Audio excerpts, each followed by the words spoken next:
The aphorism, "As a man thinketh in his heart so is he," not only embraces the whole of a man's being, but is so comprehensive as to reach out to every condition and circumstance of his life.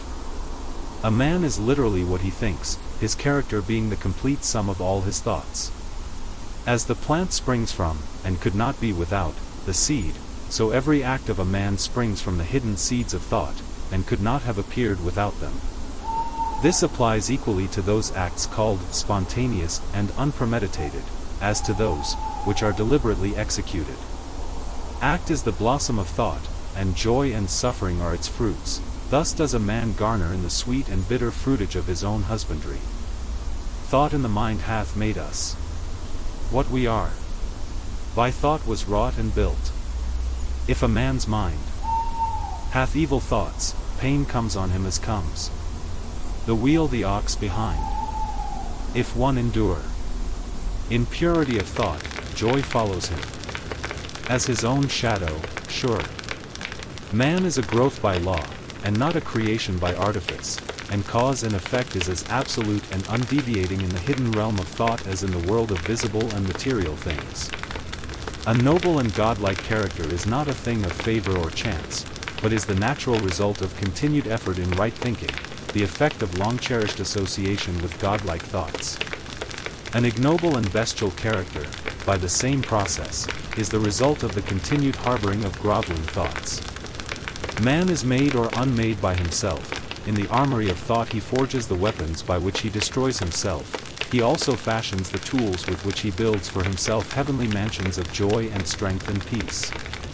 By the right choice and true application of thought, man ascends to the divine perfection. By the abuse and wrong application of thought, he descends below the level of the beast. Between these two extremes are all the grades of character, and man is their maker and master.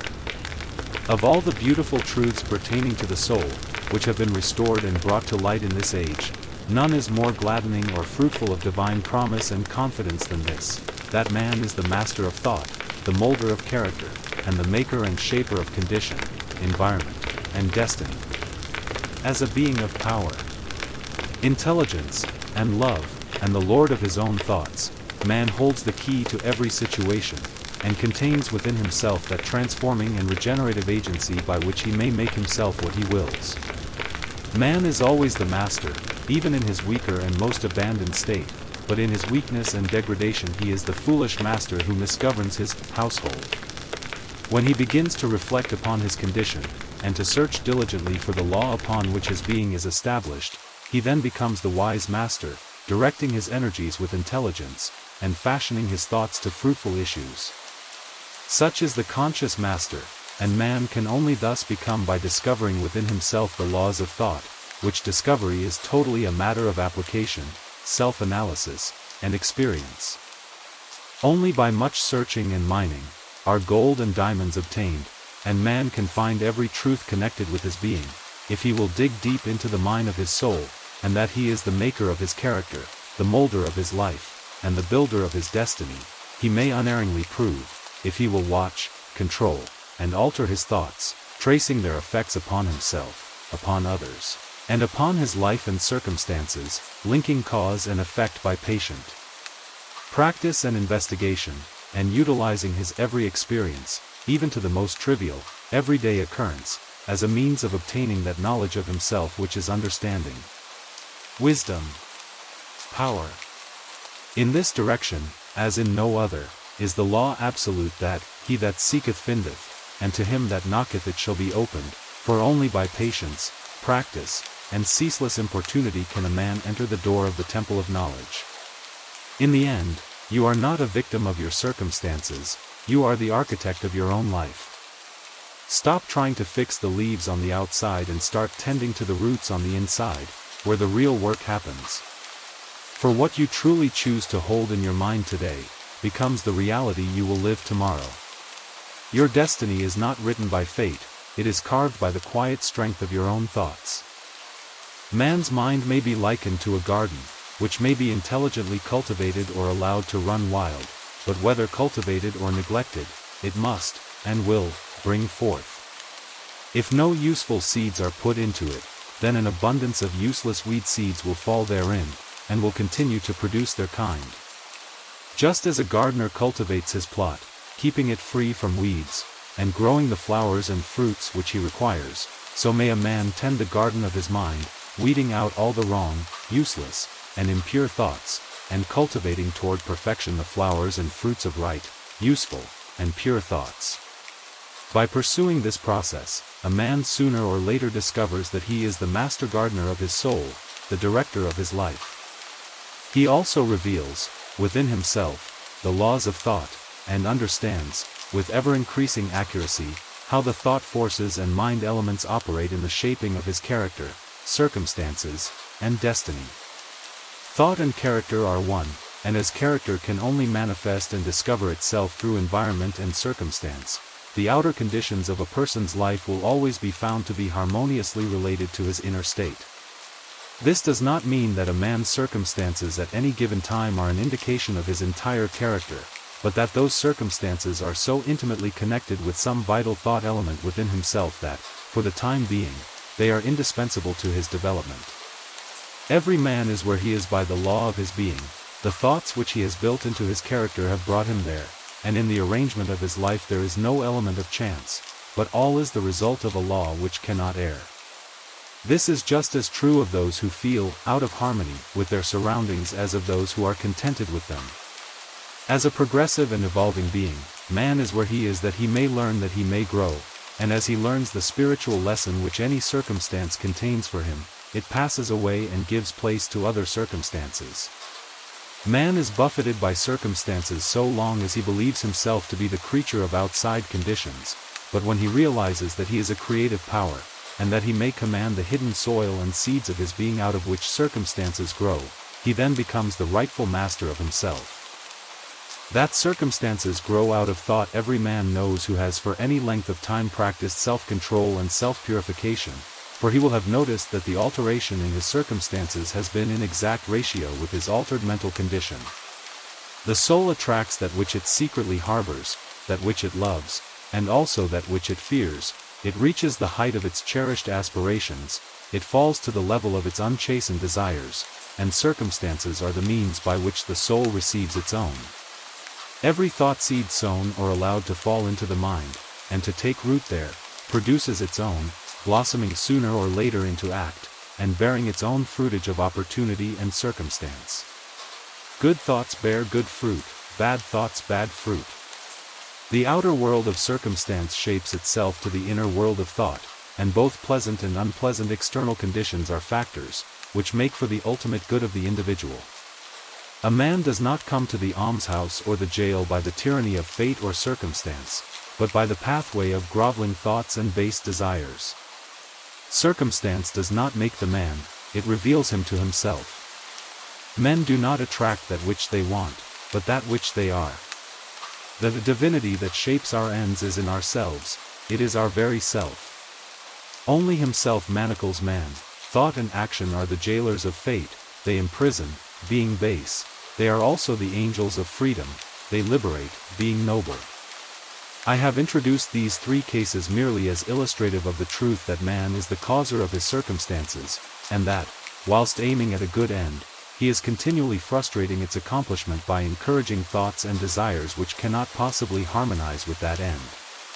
It is pleasing to human vanity to believe that one suffers because of one's virtue, but not until a man has extirpated every sickly, bitter, and impure thought from his mind, can he be in a position to know and declare that his sufferings are the result of his good, and not of his bad qualities.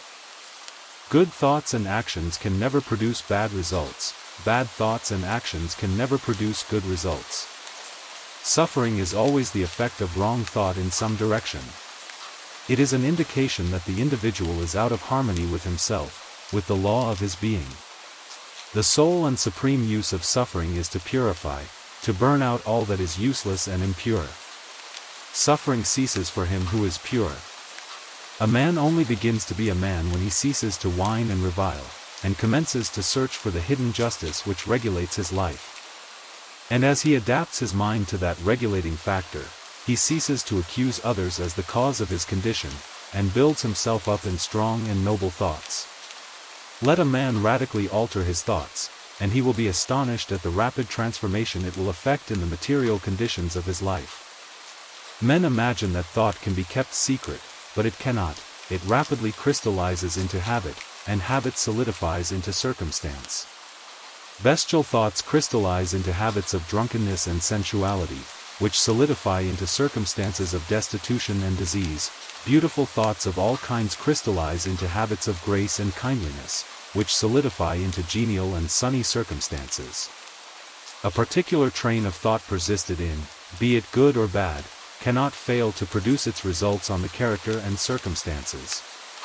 A man cannot directly choose his circumstances, but he can choose his thoughts, and so indirectly, yet surely, shape his circumstances.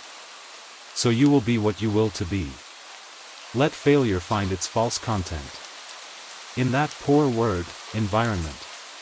But spirit scorns it, and is free. It masters time, it conquers space. It cows that boastful trickster, chance, and bids the tyrant circumstance uncrown, and fill a servant's place. The human will, that force unseen, the offspring of a deathless soul, can hew a way to any goal, though walls of granite intervene. Be not impatient in delays, but wait as one who understands. When spirit rises and commands, the gods are ready to obey. The body is the servant of the mind. It obeys the operations of the mind, whether they be deliberately chosen or automatically expressed. At the bidding of unlawful thoughts the body sinks rapidly into disease and decay. At the command of glad and beautiful thoughts it becomes clothed with youthfulness and beauty. This is the ultimate truth of the mind-body connection. Your physical vessel is simply a screen upon which your inner state is projected. When we realize the body is merely a servant, we stop blaming our biology and start examining our psychology. If your body is showing signs of decay, look for the chaotic, resentful, or fearful thoughts that have been commanding it to break down.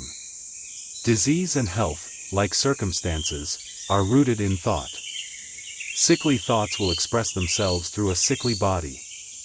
Thoughts of fear have been known to kill a man as speedily as a bullet, and they are continually killing thousands of people just as surely though less rapidly. The people who live in fear of disease are the people who get it. Anxiety quickly demoralizes the whole body, and lays it open to the entrance of disease, while impure thoughts, even if not physically indulged, will soon shatter the nervous system. Strong, pure, and happy thoughts build up the body in vigor and grace. The body is a delicate and plastic instrument, which responds readily to the thoughts by which it is impressed. Remember the law of cause and effect. Just as you cannot plant weeds and expect flowers, you cannot harbor fear and expect vitality. Fear is not just an emotion, it is a toxin. By constantly dwelling on what might go wrong, you are literally poisoning the plastic instrument of your body, forcing it to adapt to an environment of stress. Men will continue to have impure and poisoned blood, so long as they propagate unclean thoughts. Out of a clean heart comes a clean life and a clean body. Out of a defiled mind proceeds a defiled life and a corrupt body. Thought is the fount of action, life, and manifestation. Make the fountain pure, and all will be pure. Change of diet will not help a man who will not change his thoughts. When a man makes his thoughts pure, he no longer desires impure food. We often try to solve internal problems with external fixes, diets, medicines, or environments, but the source is always within. As the master gardener of your soul, if the fountain of your mind is polluted with envy or malice, no amount of clean eating will ever fully restore your health. Healing begins the moment you take responsibility for the quality of your internal monologue. If you would protect your body, guard your mind. If you would renew your body, beautify your mind.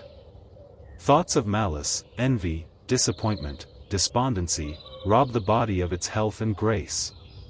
A sour face does not come by chance, it is made by sour thoughts.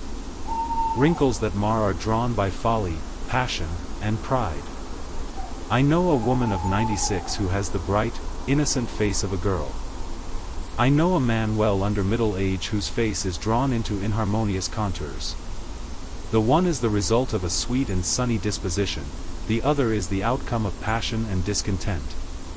As you cannot have a sweet and wholesome abode unless you admit the air and sunshine freely into your rooms, so a strong body and a bright, happy, or serene countenance can only result from the free admittance into the mind of thoughts of joy and goodwill and serenity.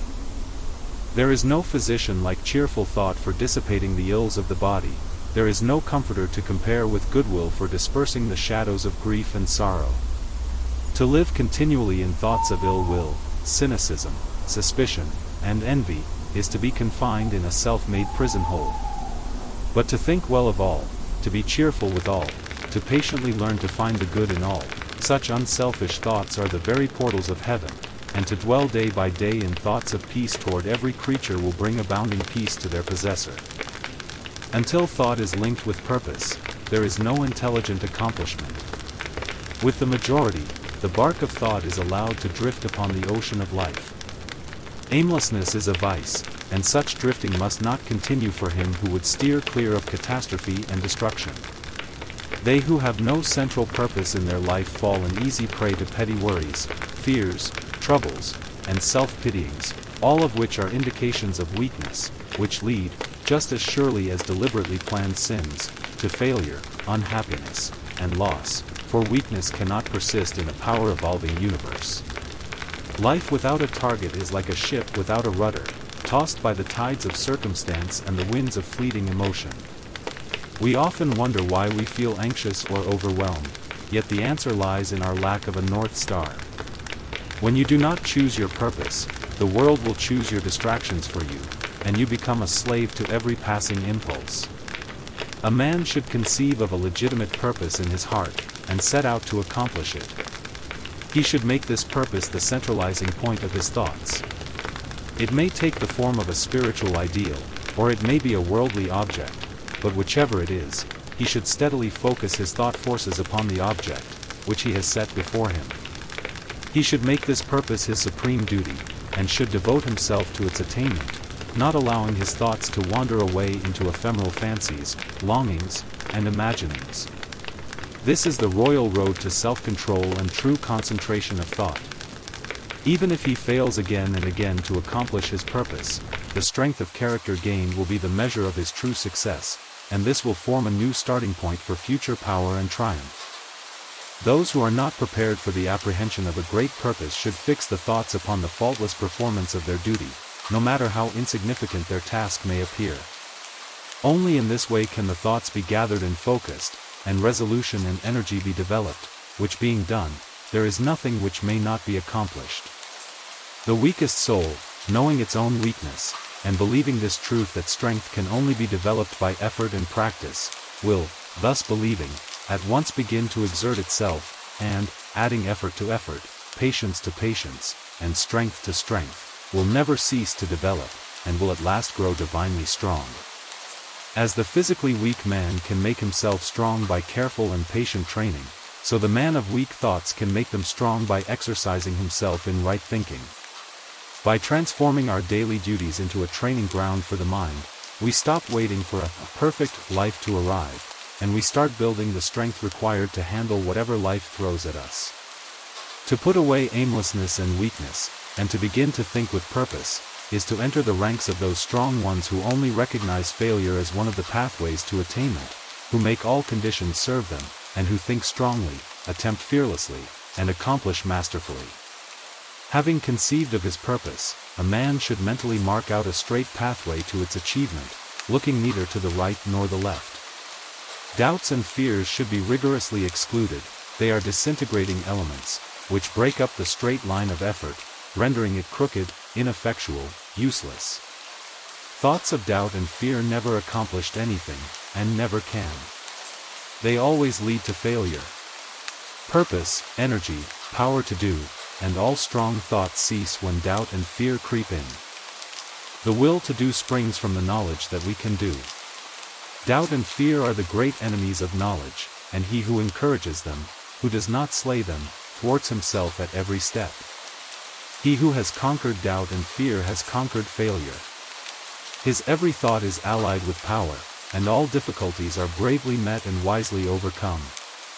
His purposes are seasonably planted, and they bloom and bring forth fruit, which does not fall prematurely to the ground.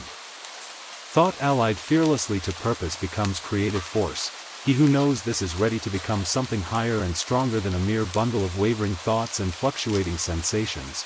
He who does this has become the conscious and intelligent wielder of his mental powers. In the end, your purpose is the bridge between the world of what is and the world of what could be. When you commit to a goal with unwavering intent, you transform from a victim of circumstance into an architect of destiny. All that a man achieves and all that he fails to achieve is the direct result of his own thoughts. In a justly ordered universe, where loss of equipoise would mean total destruction, individual responsibility must be absolute. A man's weakness and strength, purity and impurity, are his own, and not another man's. They are brought about by himself, and not by another. His sufferings and his happiness are evolved from within. As he thinks, so he is. As he continues to think, so he remains. A strong man cannot help a weaker unless the weaker is willing to be helped, and even then the weak man must become strong of himself. He must, by his own efforts, develop the strength which he admires in another. None but himself can alter his condition. It has been usual for men to say, "Many men are slaves because one is an oppressor." Now, there is among an increasing few a tendency to reverse this judgment, and to say, "One man is an oppressor because many are slaves." The truth is that oppressor and slave are cooperators in ignorance, and, while seeming to afflict each other, are in reality afflicting themselves. This is the profound secret of personal freedom.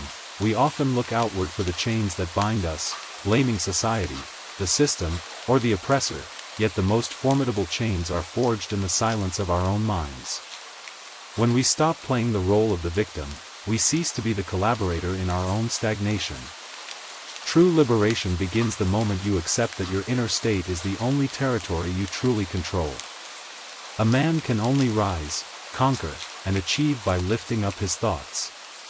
He can only remain weak, and abject, and miserable by refusing to lift up his thoughts. Before a man can achieve anything, he must lift his thoughts above slavish animal indulgence. A man whose first thought is bestial indulgence could neither think clearly nor plan methodically. He could not find and develop his latent resources, and would fail in any undertaking. But he is limited only by the thoughts which he chooses.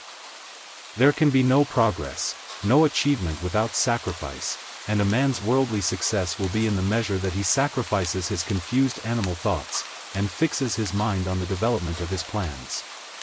And the higher he lifts his thoughts, the more manly, upright, and righteous he becomes, the greater will be his success, the more blessed and enduring will be his achievements. The universe does not favor the greedy, the dishonest, the vicious. It helps the honest, the magnanimous, the virtuous. All the great teachers of the ages have declared this, and to prove and know it a man has but to persist in making himself more and more virtuous by lifting up his thoughts. Intellectual achievements are the result of thought consecrated to the search for knowledge, or for the beautiful and true in life and nature. Spiritual achievements are the consummation of holy aspirations. He who lives constantly in the conception of noble and lofty thoughts, will, as surely as the sun reaches its zenith, become wise and noble in character, and rise into a position of influence and blessedness. Achievement, of whatever kind, is the crown of effort, the diadem of thought. By the aid of self-control, resolution, purity, righteousness, and well-directed thought, a man ascends. By the aid of animality, indolence, impurity, corruption, and confusion of thought, a man descends. A man may rise to high success in the world, and even to lofty altitudes in the spiritual realm, and again descend into weakness and wretchedness by allowing arrogant, selfish, and corrupt thoughts to take possession of him. Victories attained by right thought can only be maintained by watchfulness. Many give way when success is assured, and rapidly fall back into failure. All achievements, whether in the business, intellectual, or spiritual world, are the result of definitely directed thought, are governed by the same law and are of the same method. The only difference lies in the object of attainment. He who would accomplish little must sacrifice little. He who would achieve much must sacrifice much. He who would attain highly must sacrifice greatly. It is a demanding truth, but an empowering one. We often want the prize without the discipline, the harvest without the weeding. Yet the law is absolute. Achievement is not a stroke of luck, it is the logical conclusion of a focused mind.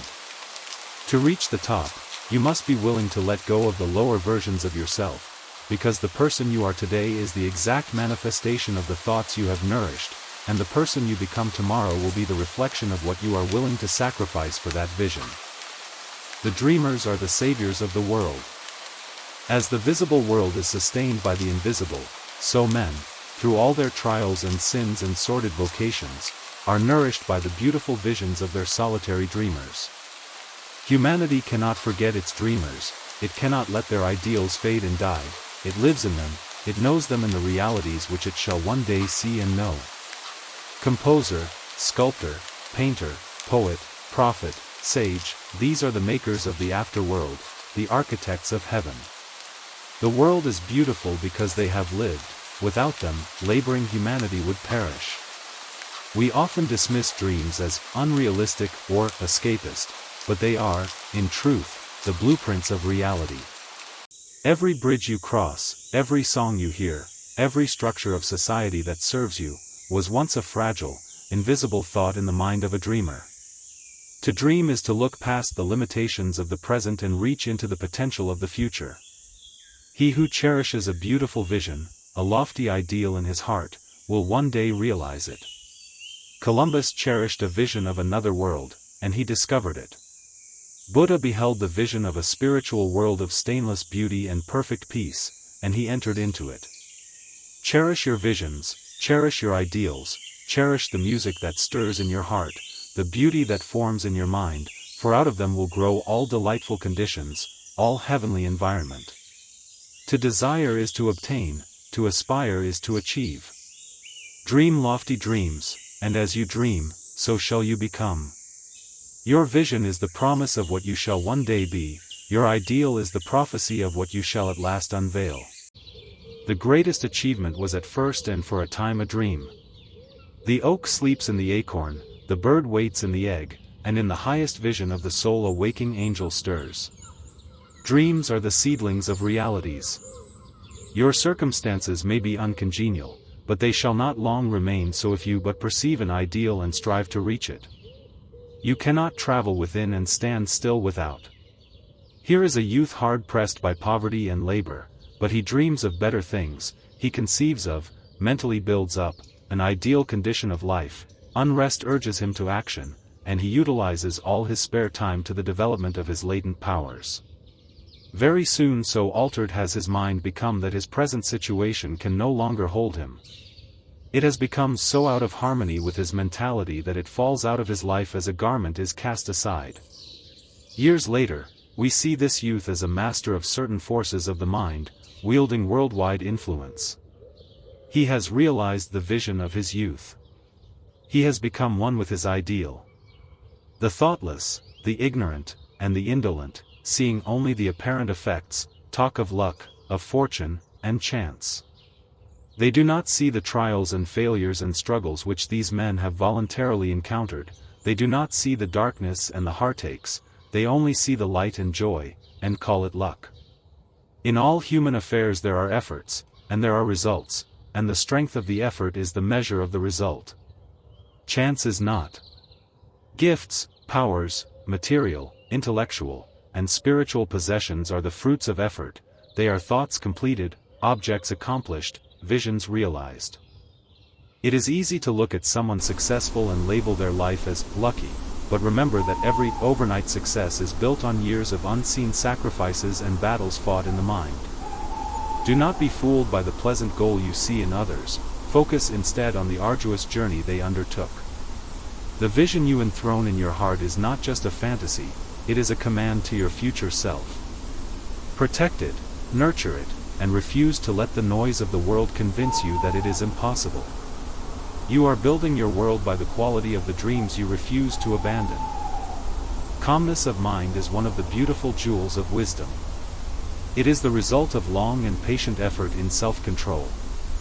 Its presence is an indication of ripened experience, and of a more than ordinary knowledge of the laws and operations of thought. A man becomes calm in the measure that he understands himself as a thought-evolved being, for such knowledge necessitates the understanding of others as the result of thought, and as he develops a right understanding, and sees more and more clearly the internal relations of things by the action of cause and effect, he ceases to fuss and fume and worry and grieve, and remains poised, steadfast, serene. In a world that prizes constant busyness and frantic reaction, serenity is our greatest act of defiance. We mistakenly believe that agitation is a sign of productivity, but true power lies in the eye of the storm. When you understand that your external world is just a mirror of your internal thoughts, the need to fuss and fume dissolves. You stop fighting the waves and start becoming the ocean. The calm man, having learned how to govern himself, knows how to adapt himself to others, and they, in turn, reverence his spiritual strength. The more tranquil a man becomes, the greater is his success, his influence, his power for good. Even the ordinary trader will find his business prosperity increase as he develops a greater self-control and equanimity, for people will always prefer to deal with a man whose demeanor is strongly equable. The strong, calm man is always loved and revered. He is like a shade-giving tree in a thirsty land, or a sheltering rock in a storm. That exquisite poise of character which we call serenity is the last lesson of culture. It is the flowering of life, the fruitage of the soul. It is precious as wisdom, more to be desired than gold. How insignificant mere money-seeking looks in comparison with a serene life, a life that dwells in the ocean of truth, beneath the waves, beyond the reach of tempests, in the eternal calm. How many people we know who sour their lives, who ruin all that is sweet and beautiful by explosive tempers, who destroy their poise of character, and make bad blood. It is a question whether the great majority of people do not ruin their lives and mar their happiness by lack of self-control. How few people we meet in life who are well-balanced, who have that exquisite poise which is characteristic of the finished character. Humanity surges with uncontrolled passion, is tumultuous with ungoverned grief, is blown about by anxiety and doubt. Only the wise man, only he whose thoughts are controlled and purified, makes the winds and the storms of the soul obey him. Tempest-tossed souls, wherever ye may be, under whatsoever conditions ye may live, know this: in the ocean of life the isles of blessedness are smiling, and the sunny shore of your ideal awaits your coming. Keep your hand firmly upon the helm of thought. In the bark of your soul reclines the commanding master. He does but sleep, wake him. Self-control is strength. Right thought is mastery. Calmness is power. Say unto your heart, peace, be still. And so, the journey concludes not with a roar, but with a whisper of stillness. You have traveled from the understanding of character to the mastery of health, from the setting of purpose to the realization of ideals, but all of it rests on this final foundation: calmness. When you can remain unshaken in the face of life's inevitable changes, you are no longer a passenger on the ship of fate. You are the captain.